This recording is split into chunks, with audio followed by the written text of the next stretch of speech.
Hello, everyone. I'm Tom Dabrowski, one of the ITA Board of Directors members and a crew leader, and I'll be one of the presenters for today's Backpacking 101 Part 2. The other presenter will be Alisa Rettschlag. Alisa, you want to turn on your, there you are. And Hi, so we're going to go through the second part of these presentations. The first part was last Thursday. If you missed it, you can go to our website and you can get a copy of that.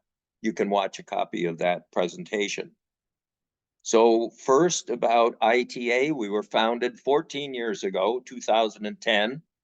In that year, we did one project with about 20 people down in the McCall area. And last year we did 70 some projects with many hundreds of people all over the state of Idaho. This year, we're going to do about 85 projects, and we expect to have over 800 different volunteers work on our trails. Pretty remarkable. The reason we do this, there's 10,000 miles of non-motorized hiking trails in Idaho, and not enough of those miles get maintained. And so in 2010, some really smart people got together and said, let's start a volunteer organization to go work on our trails. So we do caretaking of trails. That means we go out and we saw out logs, we move dirt and rocks and cut out brush. We use traditional skills. We do not use motorized equipment. We don't use chainsaws. We use crosscut saws. We also do education and awareness, and today is Education Backpacking 101, trying to teach people more about their public lands, and then advocacy and protection. So that's the background on ITA itself. By the way, we now have over 800 members and over 5,000 people on our email list. The kinds of projects we have: single day, generally easier, shorter drive. We have weekend projects. They're either backpack in or car camping, where you camp by the trailhead. We have week-long, and last year, our first ever 3-week wilderness immersion project, which we're going to do again this year. And Alisa's one of the leaders of that 3-week project this year. We have projects just for women. A number of years ago, one of our board members, Pam Bond, said, I get tired of you guys telling me what to do. So we're going to have women only projects. They've been hugely successful, very popular. We have youth projects. We do projects with universities, with veterans groups, and we have family friendly projects and backpacking 101 type projects where they're easy backpacks. We talk about how to be more successful backpacking, have more fun, and then we do some trail work. And for many of our trips, you don't have to have a whole lot of experience to join. So if you want to help your trails on your public lands, volunteer for a project. We'll do these webinars, and Alisa did an in-person backpacking 101 down in the Boise area. I just did one this last weekend in northern Idaho, and we will have 2 field projects then where you get to go out and practice skills. One is on the navigation trail by between Priest Lake and Upper Priest Lake, June 8 and 9. That's a lower elevation trail, so it'll be open then. And then later in the summer, we'll do a project at 20 miles, sort of in central Idaho, July 13 and 14. If you'd like to go on those, please go to the website and sign up. Upcoming events. One of the things that I'll talk a little bit more about is the fact that with those 10,000 miles of trails I mentioned, we really don't have a good feel for what condition those trails are in. The Forest Service just doesn't have enough people to go out and walk all those trails. Neither does the other land agencies responsible for your public lands. So we are going to do a trail scouting webinar on April 19, led by Brad Smith. And he's going to talk about how you can go walk a trail, do an assessment of the condition of the trail, and then report that back. We'll also have on May 8, we'll have an Idaho Centennial Trail webinar by Clay Jacobson. The trail reporter, this goes back to that business about the fact we got 10,000 miles and we don't know where they all are and what kind of condition they're in. So when you go out and hike a trail, if you would go to our website and go to Trail Reporter, there's a simple form you can fill out.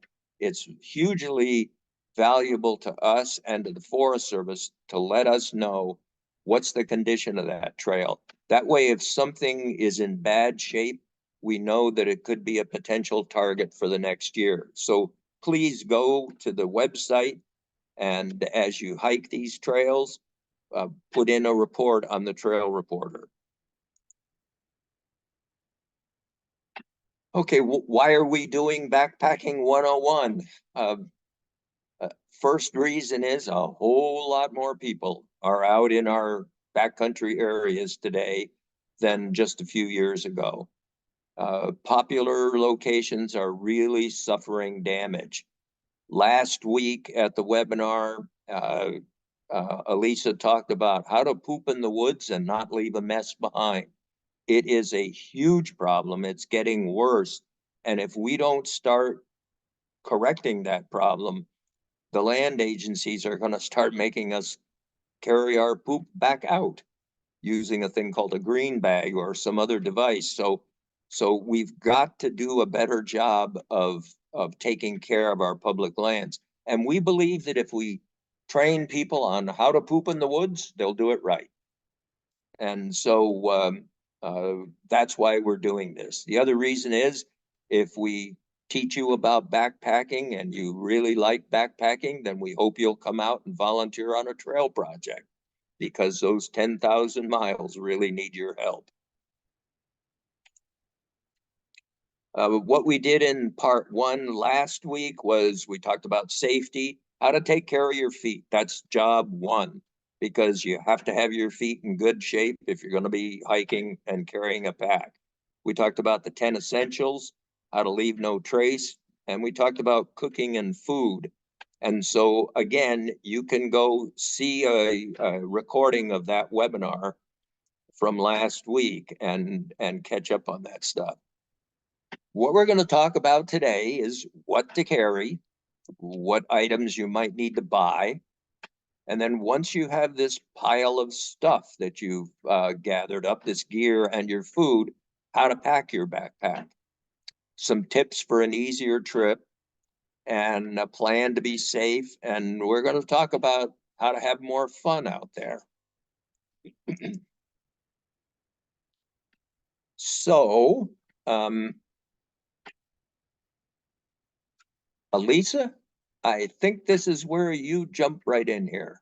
I know, I couldn't remember where we said that we were going to cut it off. But okay, so one way to cut the pack weight and have more fun is to weigh your stuff.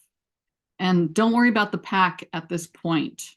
It's better to have all your stuff and put it into a bag of some sort and weigh it on an electronic scale. Make sure you know how much you have so that you can buy the appropriate pack. We talked about a little bit about this, I guess, in our in-person backpack stuff. Packs have a certain weight limit, and so it's always good to know that. We'll talk about that later. Carry items that will make you safe in the backcountry, and cut the weight of the heaviest thing first, which would be obviously your food. So food, pay a lot of attention to the weight of your food. Cut the weight of everything else after that, and put back the stuff that makes you happy, meaning like, don't leave it behind. Bring it with you. And then I talked about this, select a pack that can carry everything that you'll bring.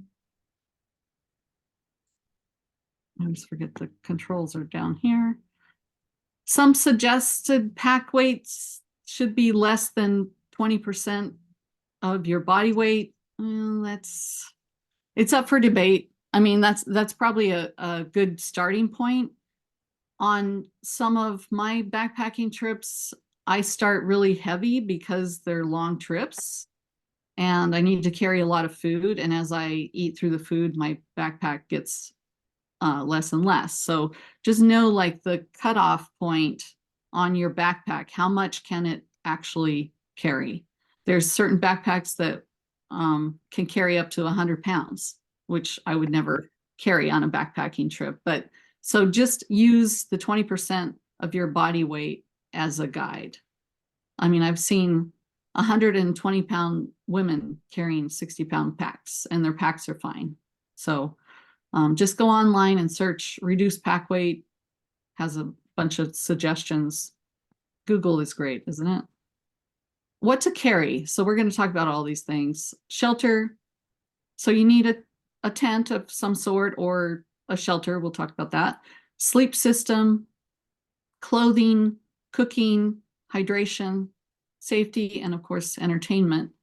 The 10 essentials are essentially your rule guide, like just a rough guide of what you need to bring to be safe and have fun in the backcountry. So shelters need to be tough. We bought our tent for Patagonia because of the wind. It's a great tent for that. We use it all the time. It's only about 2 pounds. It holds the two of us pretty roomily. It's easy to set up. My tent is a very easy setup, has easy entry and exits. We like side doors. That's what we look at. Our tent has 2 side doors, dries quickly. All we have to do is like shake it in the morning, get that water off, and it dries within minutes. It's lightweight. Like I said, ours is only 2 pounds for 2 people. So that's pretty good. Here's some examples. A tent, that's our tent, the MSR Hubba Bubba, I think, or something like that. Hubba Hubba, maybe. A bivy bag, which is a single person shelter. You can have a tarp that holds a lot of people and it's very, very lightweight. You use your hiking poles as stays in it. There's also other types, a hammock, which I don't have because I don't hammock camp. Greg and I, my husband and I, are usually backpacking in the Grand Canyon. They don't have many trees down there, so not good for hammocks.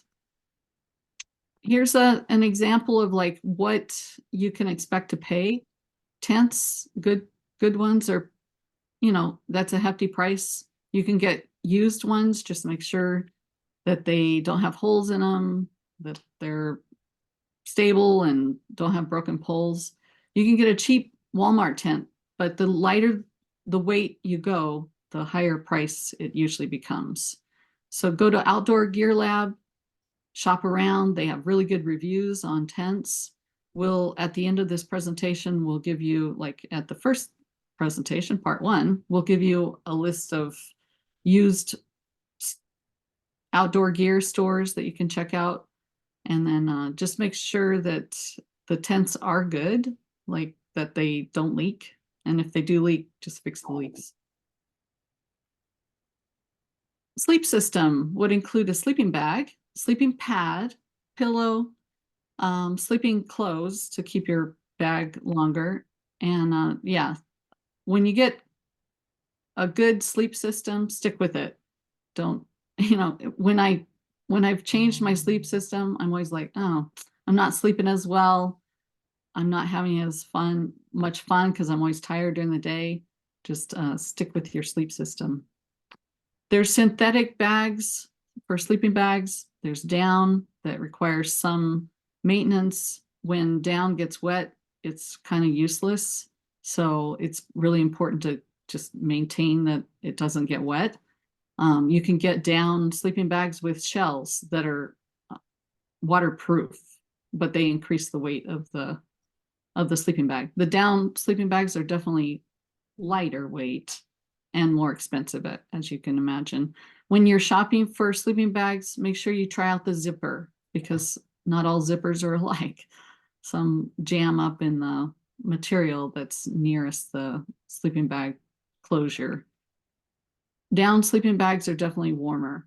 So another thing about sleeping bags, here's kind of a rule. When it says it's rated to 30 degrees, 30 degrees is not like comfort, it's survivability. And so just remember that, you're looking at a sleeping bag and it says 20 to 30.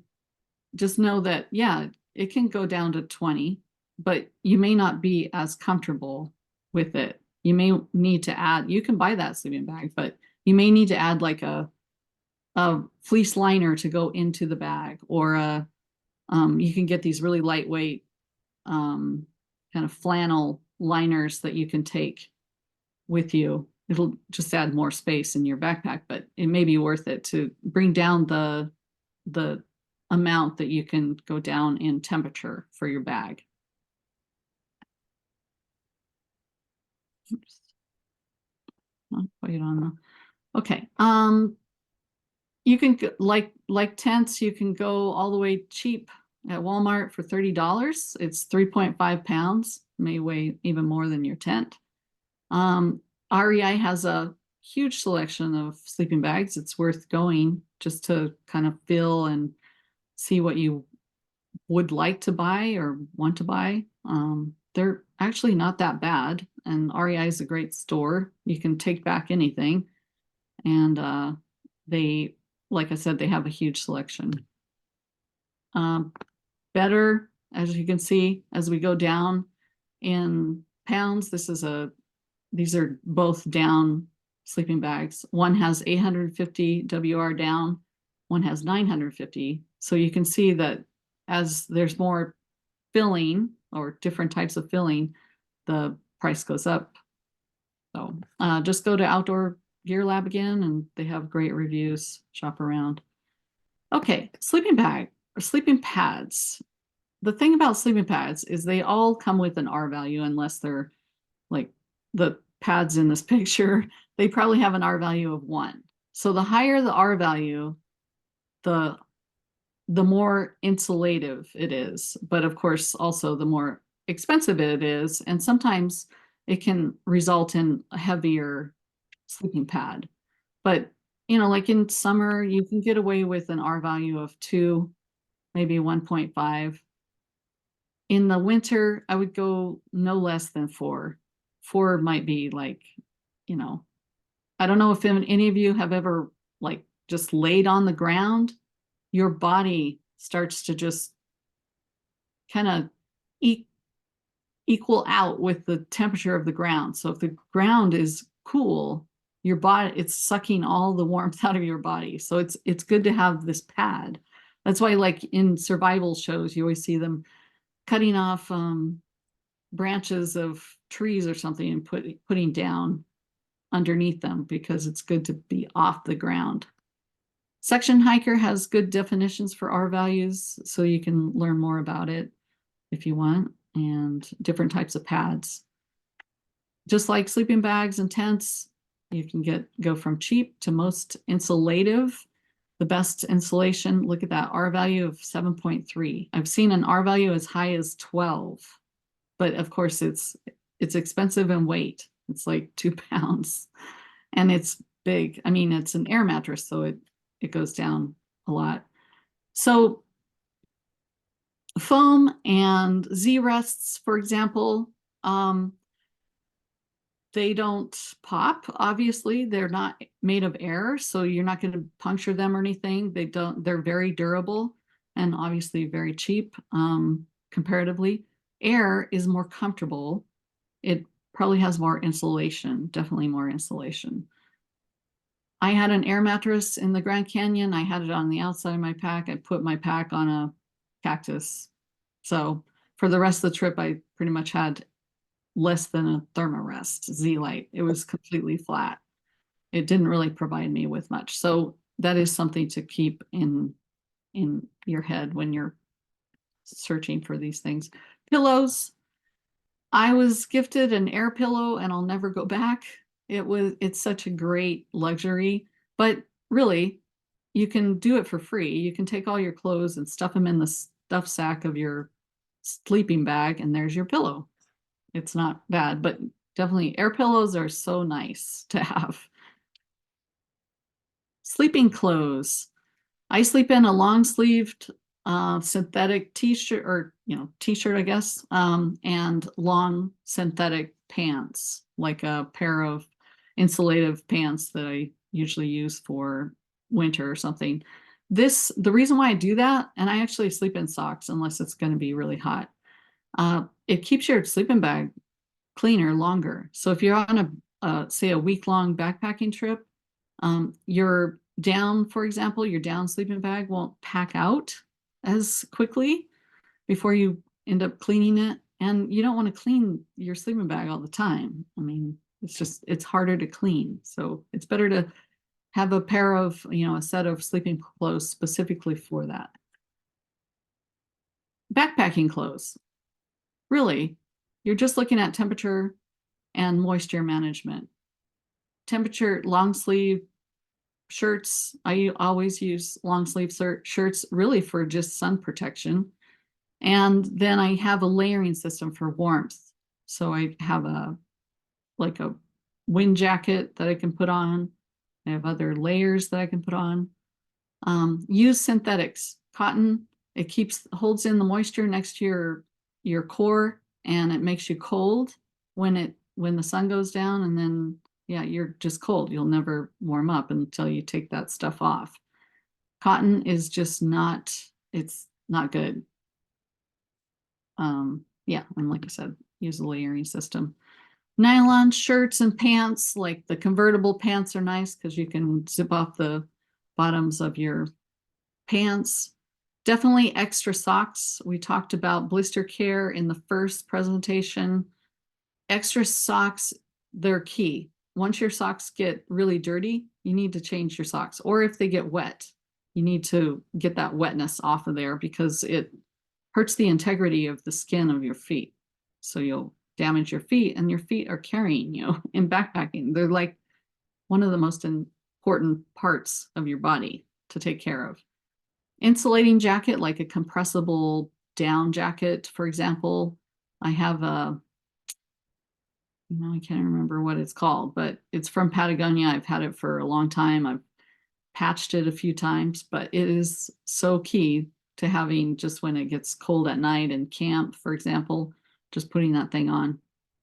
Polyester underwear. I know that sounds weird, but as I said, cotton holds the moisture near your body. So guess what sweats? Yeah, that area. And if you're holding it in, it's going to get all chafed and raw, and it's not going to be fun. It may even ruin your trip. So quick drying underwear is great. I sometimes use a pair of nylon shorts, like run shorts, little ones, as underwear. Rain gear, we'll talk more about that. It needs to be water resistant and breathable. Hiking hat is key.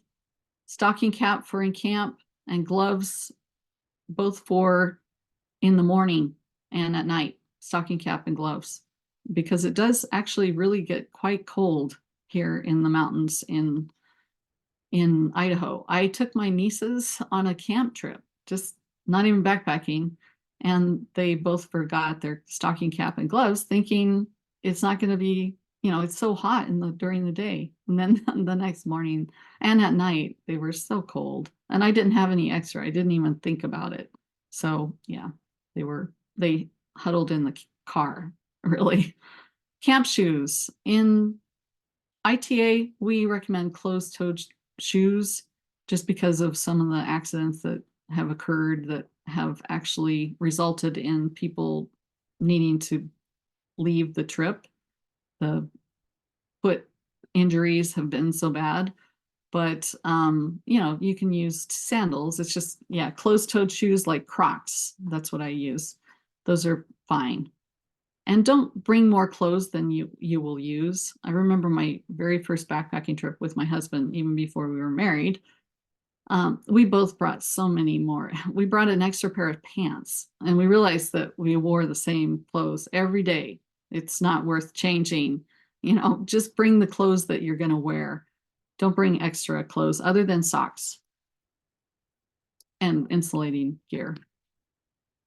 Backpacking insulating jacket. This is what I was talking about. You can have a fleece like the Patagonia R1 Air Hoodie, super warm, lightweight, but it's a little bit bulky.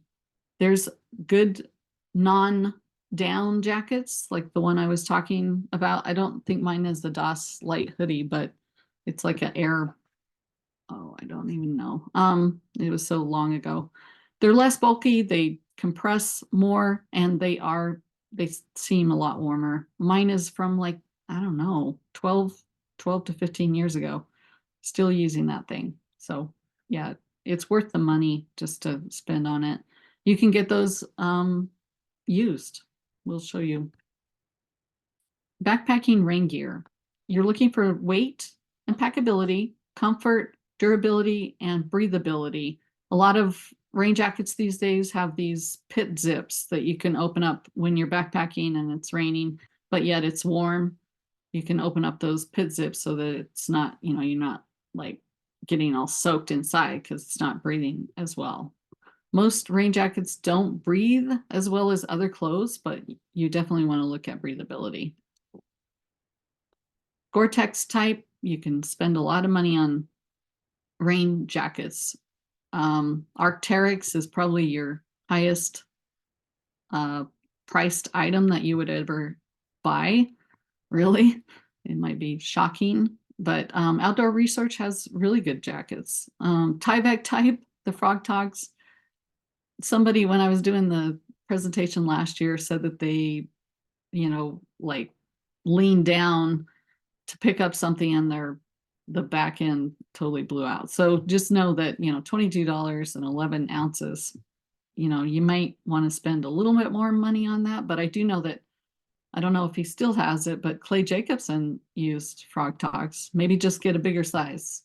He seemed to be okay with it. So just go to Outdoor Gear Lab and Clever Hiker for reviews. Also, another thing about this, if you do buy these used, you may want to treat them with waterproofing. And there's tons of videos on how to do that, because used gear, they're getting rid of that used gear for a reason, especially rain jackets and pants. It may just be that it's no longer waterproof. And so, but you can easily treat the jackets and clothing with waterproofing material. Like I think you put it in your washer and it waterproofs it with this liquid that you can buy.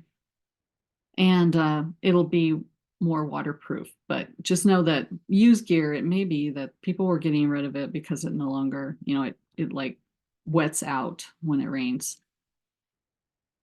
Chair or no chair? Tom was just talking about this. So during the webinar of the wilderness immersion trip last year that they did, well, and this year was the webinar, but during the wilderness trip, a guy had the chair on the left. So that is a Crazy Creek chair. It's super lightweight. You put your thermarest or whatever, your thermarest or, your pad into the chair, and it becomes this really very comfortable chair. He had one of those. Other people were sitting on rocks and the ground, which is fine. And then, you can bring a breakdown chair, but everybody was jealous of this guy that had the Crazy Creek chair because he had this chair. So they're not that expensive. It does add a little extra weight, but like the Crazy Creek chair is super lightweight. You're using your pad to make it comfortable.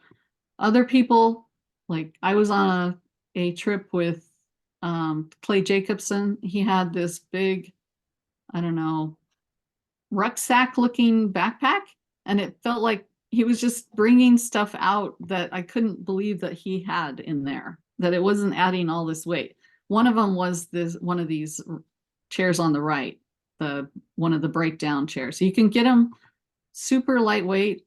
Some weigh like one pound, but of course, you're paying more. They do go up in price as the weight goes down, but they are very nice. So just, I don't know, it may be one of those things that when you're looking at your gear and a chair makes you happy, that's the thing that you're going to take. How to purify your drinking water. Are you talking about this, Tom? Is this Yes. okay? Okay, I was like, this sounds familiar. Yes. I'm going to go back to clothes for just a moment.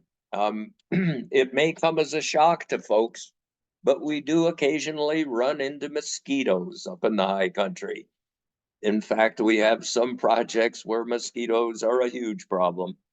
And one of the things you can do with your clothing before you go on the project, you can spray it with permethrin.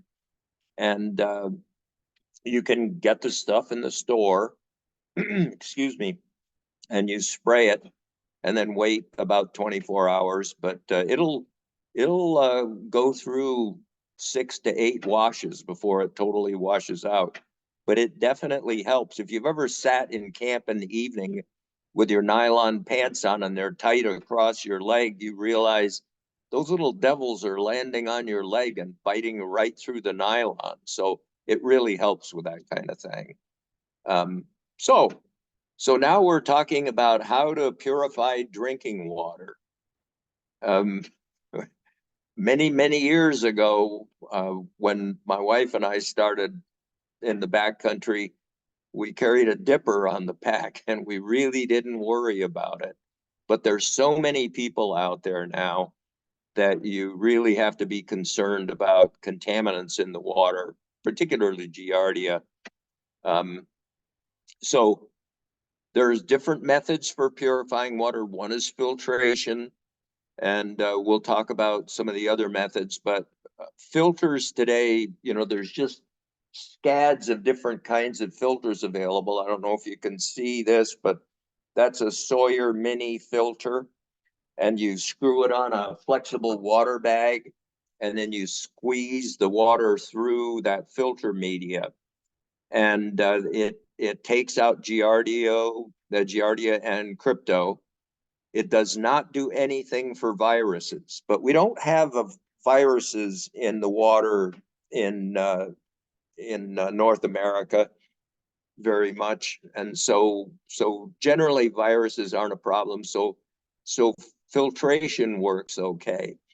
I happen to prefer a different filter. I started with the Sawyer. The thing I prefer today is this one, which is the Katadyn B-Free. And the simple reason that I like this one better, it's equally as effective as the Sawyer, but the B-Free is easier to clean.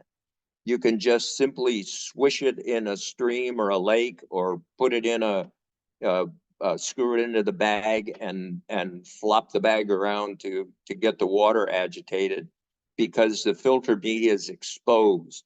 In the Sawyer, it's captured in the tube, and so you have to have a backwash syringe that you use to push the water backwards. It's sort of a personal preference thing, but I happen to like the B-Free. But like most things in life, the people that manufacture these things didn't talk with each other, so they have different thread sizes. The B-Free happens to be a 42 millimeter thread size, so you have to get a special bag. Problem with all of these filters that you use the force of squeezing the bag to push the water through the filter is the bags can fail. And both Sawyer and Katadyn have had problems with that. So if you use a B-Free, there's an outfit, or the Sawyer, there's an outfit called Hydra Pack that makes a really stout bag that's much better than the bag that comes with the filter. They make one in 42 millimeters, and they make one in the standard, which I think is 28. I'm not sure about that. That can work with the Sawyer type filter. So my recommendation is on using filter media. Get a better bag so that you don't have a failure out in the backcountry. You can also get a gravity system and we do this a lot when we're in camp on ITA projects. we go ahead and fill up a big water bag that has 10 to 12 liters of water in it, and let the water go through the filter media by gravity. And so you don't have to squeeze. It's not as fast as squeezing, but while you're in camp, talking and setting up your tent and getting your gear ready and all that, gravity works and you wind up with clean water. So that's filtration. There are also chemical treatments. Chlorine dioxide is the liquid that's used for most water treatment in the US at one point or another in the treatment process. You can get the chlorine dioxide in a liquid form, or you can get it in tablets. The tablets do 1 liter each. 30 tablets cost $16 and weigh about a half an ounce. They require a 4-hour contact time if you're worried about crypto. And what we frequently do is we take those chemical treatments, fill up our water bags, our big storage bag we'll talk about here in a bit, and put in the tablets at night.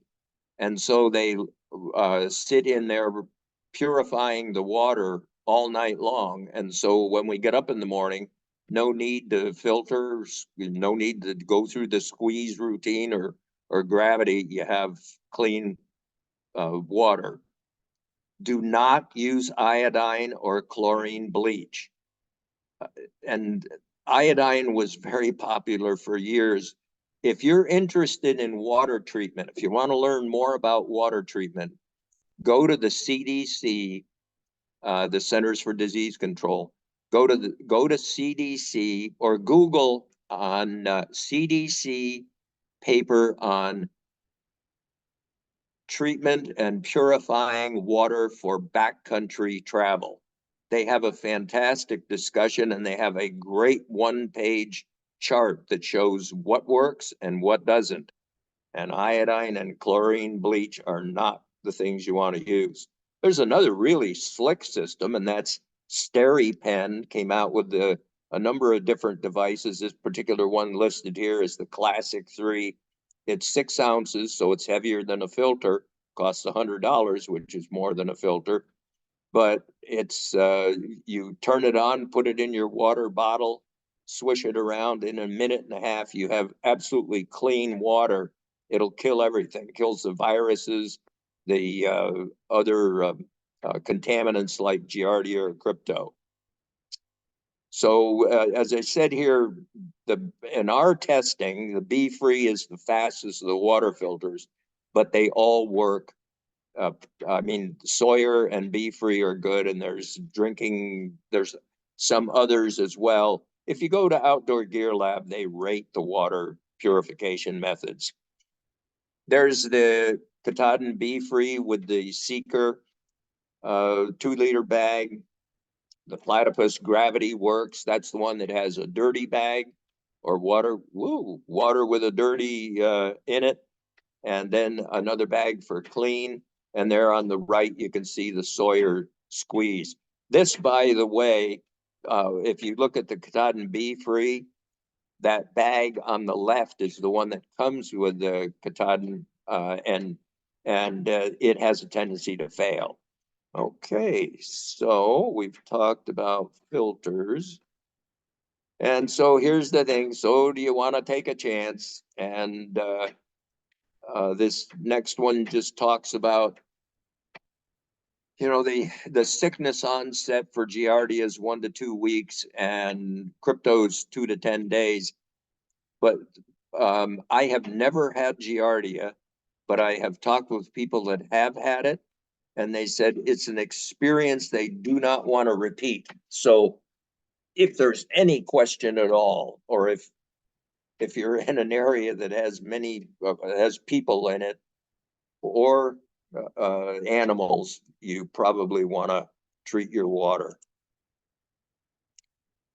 So once you've treated this water, how do you carry it? And on some of our projects, we tell people to bring 2 to 3 liters of carrying capacity. And so you can bring a water bladder, the kind that the hose runs out of the pack, and you can sip as you go along. I used to use a water bladder. I don't really use it anymore because it's uh, it's a bit heavy. But the problem I had with it was I either drank too much or not enough. And when I drank too much, I ran out. And when I didn't drink enough, I I didn't drink enough. So it's hard to tell how much you've used. So what I do now is I use a recycled pure a smart water bottle that I carry on a little pack on my strap, my shoulder strap for my pack. Everybody's familiar with the Nalgene wide mouth bottle. You know, it's the classic 1 liter. It weighs 6.3 ounces, costs maybe $12. Nalgene also makes a polyethylene that's 3.5 ounces. And frankly, I use the one at the bottom. I use a used mayonnaise jar, which is almost as big as the Nalgene. It's 1.8 ounces. It's free. And I have one of those bottles I've used now for 4 years. It's a tough little devil. So it's free, cheap, and clear. A wide mouth, so it's easy to get your drink stuff in it. Soft bags. Platypus makes soft bags. Hydra Pack, I've talked about them already. And so those are better choices than the bags that come with the filters, like the Sawyer or the Catadine. And one thing about those Sawyer and uh, Hydra Pack bottles, they have a relatively small opening. So I carry what I call a dipper bottle. And that dipper bottle is just a sawed off old ginger ale bottle, plastic bottle. It's very light, weighs maybe an ounce. And what I find is I carry that so you can use that bottle to dip the water out of a small water source or a shallow stream and then pour it into your bag. And what I find is I generally have lots of people come over and say, "Can I borrow your dipper bottle?" And so it's handy to have one of those in the group of people that you're with. Gatorade sports bottle. Those things are ubiquitous. They I like a wide mouth bottle because I use different drink mixes and putting those drink powders or whatever in a little tiny bottle isn't easy. So anyway, Gatorade sports bottle is another in uh, inexpensive option. Somebody has a cursor running around on the screen there. Large camp water bags. So these larger bags for storage, my wife and I like the MSR Dromlight 6 liter clear bag, weighs 5.7 ounces, and it costs $43. A really hot tip.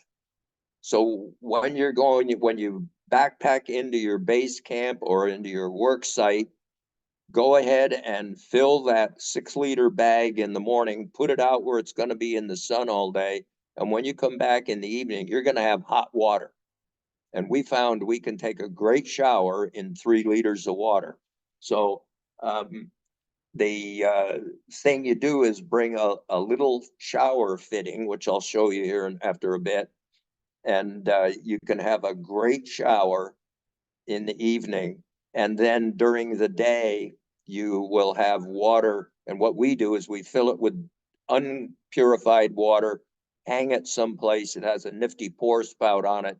And then as we need to make clean water, we just pour it into the Hydra Pack bottle and then push it through the filter. Soft water bags take less space and they're lighter than hard bottles. So I really like, and they have who is it now? I can't remember the name. CNOC. CNOC is now making a large bag like the Dromlight, but with a zipper along the top, a closure that you can take off and you can take that off, and it makes a much larger opening to fill that water bag. Okay. All right.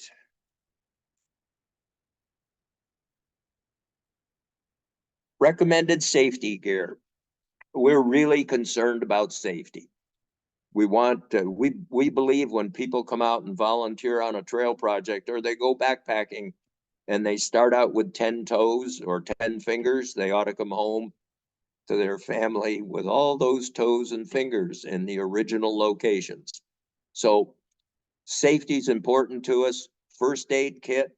At the end of the presentation, we'll have a suggested list for a pre-med, a build your own first aid kit. I like the build your own's a whole lot better than the pre-mades.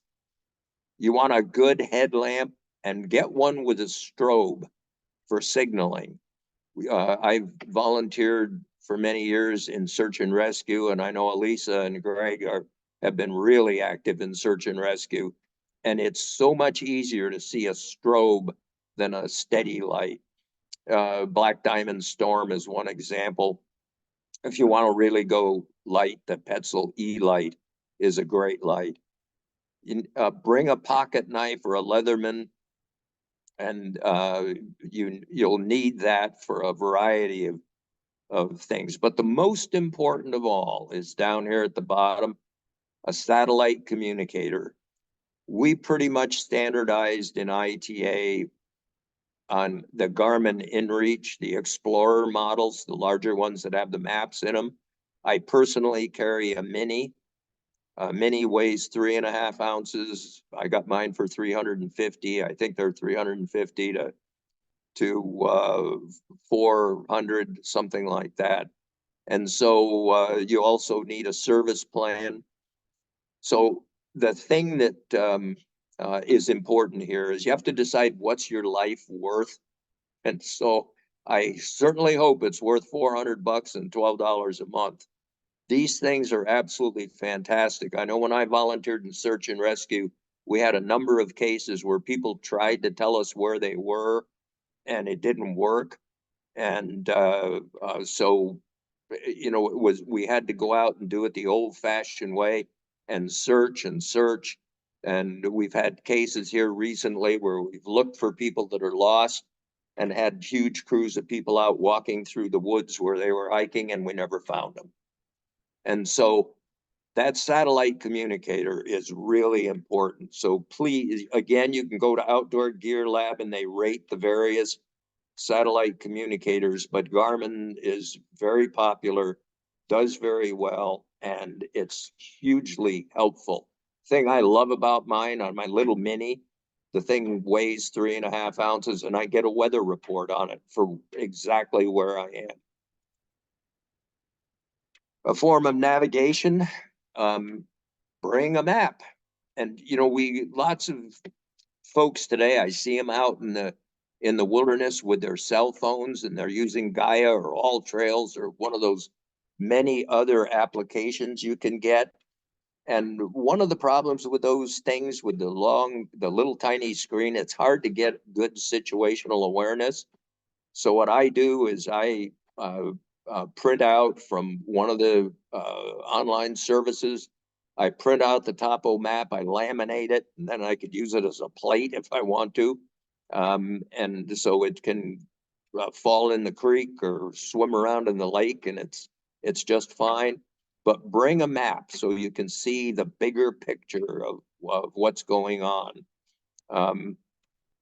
The other thing about today is bring extra batteries or a way to charge batteries.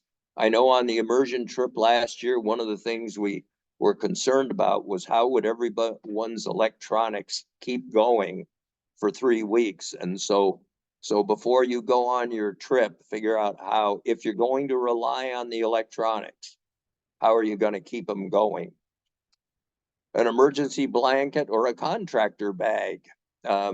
There's lots of lightweight emergency shelters on the market. You go to REI and they have a whole bunch of them. But an easy one is a large garbage bag, and you can use that as an emergency shelter.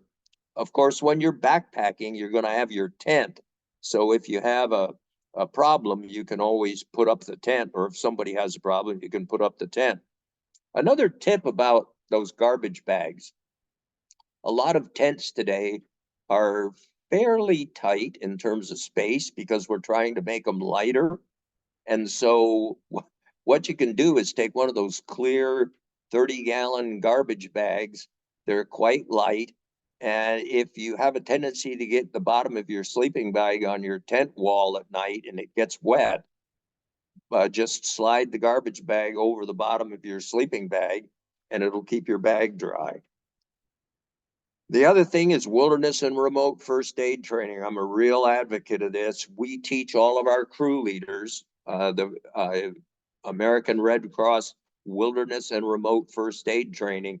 That's special training that's geared to not to situations where you don't have rapid access to a hospital or medical professionals. It's a great course, and if you get an opportunity to take that, please do it. Because older people like me are really happy when more people have that training. And if you want to get that training very inexpensively for like 25 bucks, if you're willing to volunteer to be a crew leader, you'll start out as a deputy crew leader in ITA and we will give you the training. It's a 16-hour course and it's outstanding. This is the personal first aid kit. I'm only going to do one thing on this, and it's the one right here that says aspirin, packets of 325 milligram, uncoated preferably. And if you are a candidate for a heart attack, or you might be, you should have your hiking partners carry one of these little packets with these things in. Because as your cardiologist will tell you, if you feel that you're having a problem, chew one aspirin, don't swallow it, chew it, because you get the absorption right through your mouth, and it can save your life. Packs. Okay, we have some general guidance here. Day packs 10 to 25 liters, weekender 30 to 65, multi-day 60 to 80. And as you get better at backpacking and you go with lighter stuff, you're going to find you need less space. Weight can be a problem, but space can be a problem too. So these are just general guidelines. So when you get your gear together, as Alisa said at the start, what you want to do is get your gear figured out and pile it all up in a big pile, figure out how much food you're going to be carrying for, let's say we're doing a week-long backpack. Pile it all up, your food and your gear, and figure out how big that volume is. And then you can go to a store and again, we like REI, go to a store, look at their backpacks, look at what the volume capacities of those backpacks are, pay attention to the details, the features that are available with the pack, and then ask about the carrying weight. And by the way, that pack on the right-hand side, 100 liters, I hope you don't go there. Years ago, when I turned 70 years old, I've been a climber since I was like 14, and I climbed in Alaska in the Brooks Range a number of years, and the packs we carried were 90 pounds because we had to have so much gear, and it'll take your breath away when you pick up a 90-pound pack. But the thing of, and when I turned 70, I said, okay, nuts with that. I'm going to go ultralight. So Yeah, my base weight now is much lower. Are you there, Alisa? Yeah, this pack is Greg's Rainier pack. It's definitely a climbing pack. Uh-huh. So Yep. And so carry a lot of climbing gear. Mm-hmm. And so the point is you want to try to minimize volume as well as weight. It'll make it a whole lot more fun. And here's some suggested packs. My personal preference is the Gossamer Gear Mariposa. Outdoor Gear Lab rates them #1 and has for years. And I figured this out by talking with a bunch of through hikers, and I said, so when you walked 3,000 miles, what did you like? That was the pack. But anyway, go to the store, try them on. And then putting it all in the pack, you want to have the heaviest items near your back, not on the outside. You want the lighter items away from your back. That keeps the heavier items close to your back. And put the stuff you need more often on the top, like I put my lunch on the top close to my back. You can use clothing to pack around your stuff. But here you can see just the general guidelines. That's why you want to come out on the field trip, because we can show you how to pack that pack. Oh, look at this fellow. Don't hang a whole bunch of stuff off your pack. I was on a backpack trip and walked down the trail, and here was the Garmin Mini lying alongside the trail. Somebody had had it on the outside of his pack and gone through some brush, and it got torn off. A big important point here, use this new gear before you go out on your big adventure. So make sure you know how to use your stove, your water filtration, the GPS, the inReach, navigation apps. And as we said last week in the webinar, use your hiking boots a lot before you go out and start carrying that pack. Take care of your feet. And if you didn't see Alisa's great discussion of how to deal with blisters, go and watch the recording. Have a route plan and share it with somebody you trust. Most importantly of all, come on out and have fun. We live in an absolutely gorgeous place. We have some of the most beautiful public land in the whole country, and it's just right here. And once you get out there, once you buy your gear and get out there, it's free. Entertainment. Number one, a cheerful disposition, a positive attitude, and a big smile. They're free, they don't weigh anything, and they're really valuable. Pick some good companions to go with you out on your backpacking trip. When we asked people those last year, those 700 people that volunteered on our projects, what did you like the most? It's not the scenery, it's not the feeling that I did good for my public lands. It was the camaraderie, the people they worked with. So pick people who are good companions.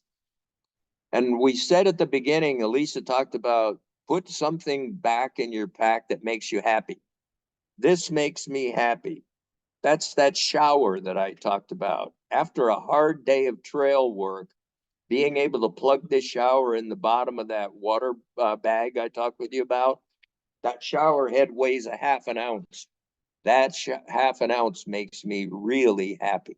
So put the stuff back in, and then you can bring an e-reader that gives you something to do in the evenings.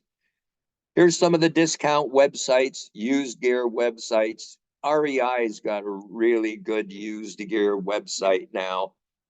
And so those are places to go. Here's the resource list. Not going to go through each of those. But one thing I will tell you is that there is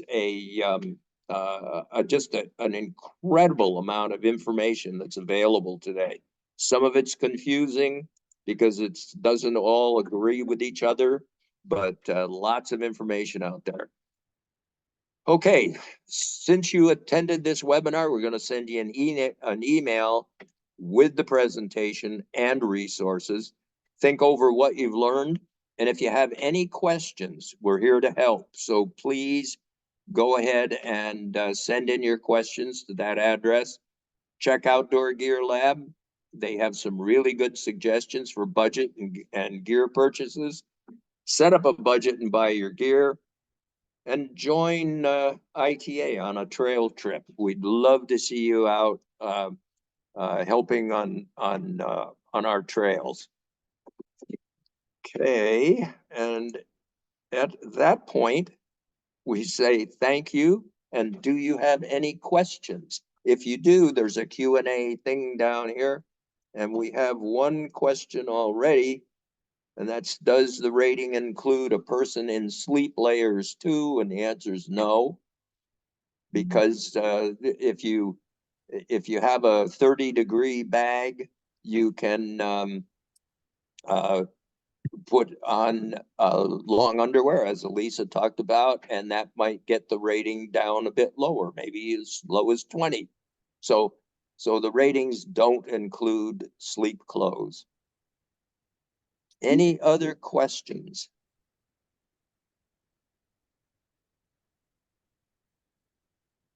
Hmm. Kelly, the answer is I don't have any thoughts on the Grail water filter. I'm a sort of a tradition. Well, I'm conservative about these things, and when I find, like Alisa talked about earlier about sleep systems, when I find something I like, I stick with it, and that's why I stick with the. I'm not familiar with that water filter at all, but I would look on Outdoor Gear Lab because they have rated pretty much all of the water filters that are available. I hope that helps. I think the Grail water filter is the bottle. Is that correct? It has a cap that's a filter, and then the bottom is just like a water bottle. Um, it's fine. I've never heard any bad things about it other than that you just have that one bottle for water. So the capacity is probably the limiting factor there, if that helps. Then, Justy, you asked the question, do we know when the next wilderness first aid, I assume, class is? And the class, because we have to rely so heavily on crew leaders, our ITA Wilderness and Remote are for crew leaders. But if you'd be interested, if you have the experience and you'd be interested, we'd love to have you come out and take crew leader training. And then you get that class. And I think the class typically costs about $300 to get it commercially, because you have to have the wilderness and first aid plus CPR, and it's about $300. If you do it through ITA, it's $25.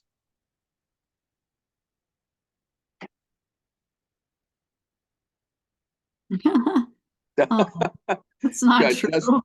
Justy responded by saying that he didn't think, or he or she didn't think people would want them as their crew leader. So, gee, I bet that's true. anything else in here? I don't see any other questions. Hmm. Oh, that's okay, Justy. You can learn.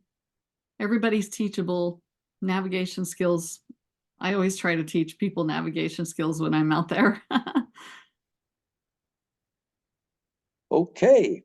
Well, I think that's it. Thank you for listening, and please get out there and enjoy your public lands. We'd love to see you out on the trail. I hope everyone has a wonderful day. Thank you.